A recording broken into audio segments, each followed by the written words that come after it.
Olá, começa agora o Tatersal, o programa que traz as principais informações sobre o mercado da pecuária. A gente começa o Tatersal com uma ótima notícia que vem lá de Santa Catarina. O estado aumentou em 54% o faturamento com os embarques de carne suína em abril. A Maruza Trevisan tem os detalhes. Santa Catarina, maior produtor de carne suína do país, exportou mais de 50 mil toneladas do produto no mês passado, gerando receitas que se aproximam dos 124 milhões de dólares. Foi o segundo maior valor da série histórica, iniciada em 1997, ficando atrás apenas do registrado em março deste ano. Em termos de volume, este é o quinto melhor resultado já registrado pelo estado. Segundo o Ministério da Economia, o resultado deve-se ao crescimento nos embarques para China, Chile, Hong Kong e Filipinas. A China segue como principal destino da carne, com um pouco mais de 20 mil toneladas somente em abril, 55,7% a mais do que no mesmo período de 2020. Depois veio o Chile, que também ampliou as importações em 130%, seguido então de Hong Kong e Filipinas. Vale lembrar que Santa Catarina é o único estado do país reconhecido pela Organização Mundial de Saúde Animal como área livre de febre aftosa sem vacinação.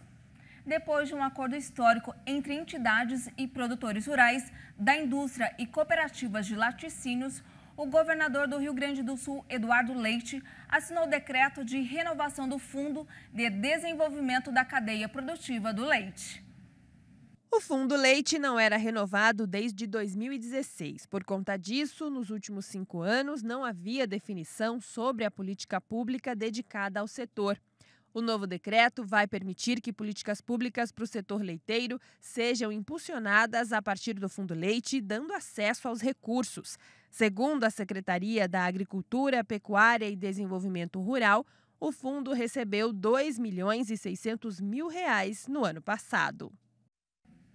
A Associação Brasileira de Proteína Animal divulgou uma nota com posicionamento institucional das entidades afiliadas que representam a avicultura e suinocultura do Brasil. O texto fala sobre o grave quadro de aumento nos custos de produção enfrentado pelo setor produtivo, responsável por 3 proteínas animais: a carne de frango, a carne suína e o ovo. A BPA solicitou ao governo federal medidas pela igualdade de competição por insumos em relação ao mercado internacional. O objetivo é evitar a redução da capacidade industrial e a perda de postos de trabalhos. As representações também defendem a isenção de alíquotas de importação de insumos e a criação de um sistema oficial de informação antecipada sobre exportações futuras de grãos.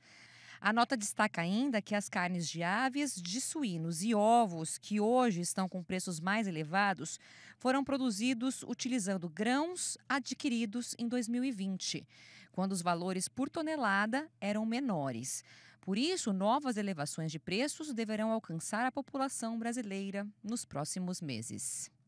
A Anvisa autorizou o início dos testes em humanos do soro anti-Covid, desenvolvido pelo Instituto Butantan. O produto pode ajudar no tratamento de pacientes com a doença. Para produzir o soro, cientistas do Instituto Butantan injetam um pedaço do coronavírus nos cavalos, que não adoecem como os humanos, mas criam defesas contra a doença. Depois, os pesquisadores coletam o plasma do sangue do animal, separam os anticorpos em laboratório e desenvolvem o soro. Os estudos realizados até agora indicam que este novo soro não previne nem cura a Covid, mas pode sim auxiliar no tratamento da doença, aliviando os sintomas dos pacientes que contraem o vírus.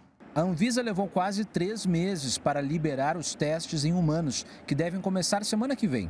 Cerca de 700 pacientes de 2 hospitais públicos de São Paulo vão participar da próxima fase do estudo. Na hora que você responde, você recebe a notícia que as exigências que foram feitas, a gente respondeu de forma satisfatória e estamos liberados para fazer o ensaio clínico, você imagina que a equipe ficou muito feliz, né? E aliviado, né? Porque finalmente a gente está trabalhando para que esse produto possa servir na pandemia, né?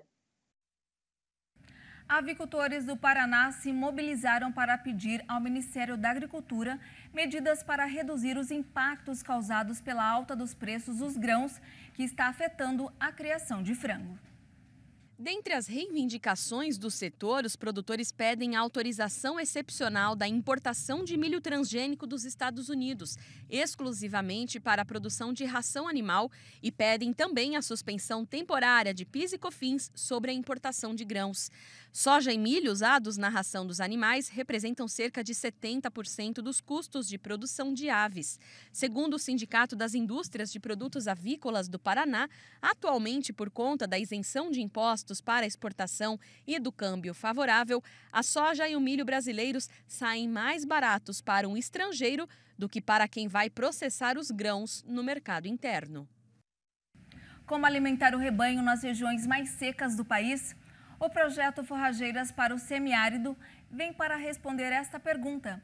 As pesquisas realizadas pelo sistema Senar e pela Embrapa apresentam um verdadeiro cardápio forrageiro para os pecuaristas da região Nordeste e Norte de Minas Gerais alimentarem os animais.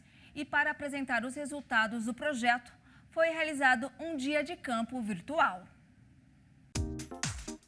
O evento começou com uma apresentação para mostrar como o produtor rural do semiárido brasileiro deve se preparar para enfrentar os longos períodos de seca.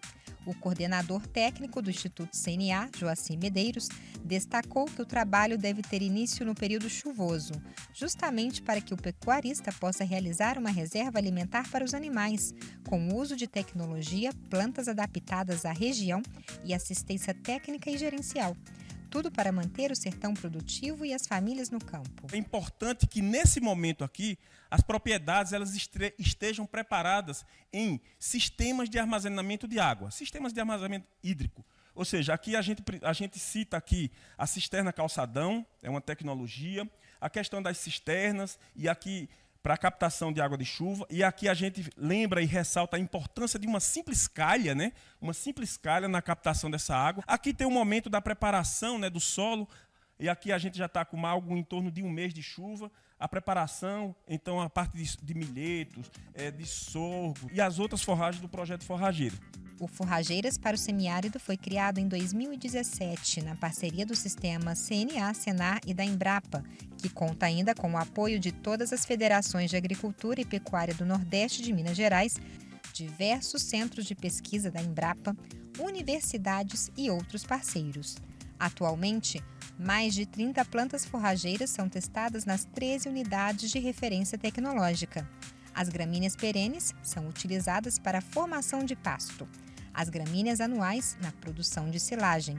A palma forrageira entra como reserva estratégica e as plantas lenhosas servem como banco de proteína, formando um verdadeiro cardápio forrageiro. É uma combinação, pessoal, de plantas que são cultivadas, atenção, em regime de sequeiro, ou seja, a gente vai utilizar apenas a água de chuva para poder produzir essas forrageiras. Olha o tamanho do desafio aí. E que forrageiras são essas? Bom, são forrageiras para pastejo, que é a base do sistema de produção, opções de plantas para uso como reserva estratégica, que a gente está chamando de poupança forrageira, e outras opções para uso na forma de silagem, de modo que a gente, de todos os lados, aproveitando todas as estratégias que essas diferentes plantas têm de resistir à seca, de serem resilientes à seca, que a gente possa acumular a água que cai do céu, a água da chuva, em forma de forragem para alimentar os animais. O produtor de leite, Josiel Lima, já utiliza algumas das gramíneas pesquisadas na unidade de referência tecnológica de Baixa Grande,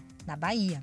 O pecuarista também destaca os bons resultados com a palma forrageira. Conseguimos replicar e ela tem se adaptado muito bem, né, para poder alimentar o nosso rebanho, principalmente em períodos longos de estiagem, onde a nossa fonte de forragem aqui ficamos, né, com dificuldade em ofertar.